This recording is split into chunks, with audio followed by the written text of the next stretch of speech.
गंग सकल मुद मंगल मूला, सब सुख करनी हरनी सब सूला। सगर के लड़के कपिल मुनि के क्रोध से जल गए।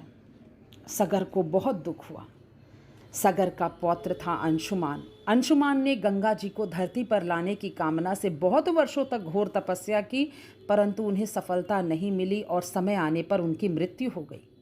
अंशुमान के पुत्र हुए दिलीप ने भी बहुत घोर तपस्या की, परंतु उन्हें भी सफलता नहीं मिली। दिलीप के पुत्र थे भगीरथ। उन्होंने और भी बड़ी तपस्या की।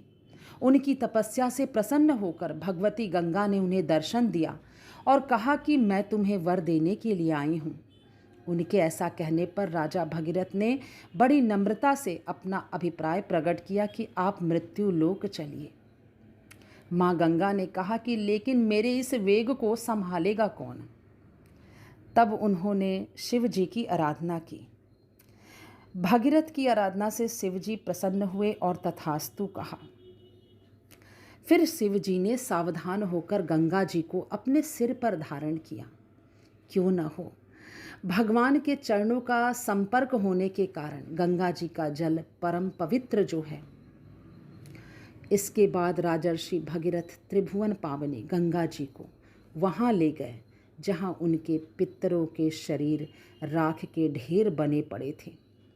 जब गंगा जल से शरीर की राख का स्पर्श हो जाने से सगर के पुत्रों को स्वर्ग की प्राप्ति हो जाती है, तब जो लोग श्रद्धा के साथ नियम लेकर श्री गंगा जी का सेवन करते हैं, उनके संबंध में तो कहना ही क्या है।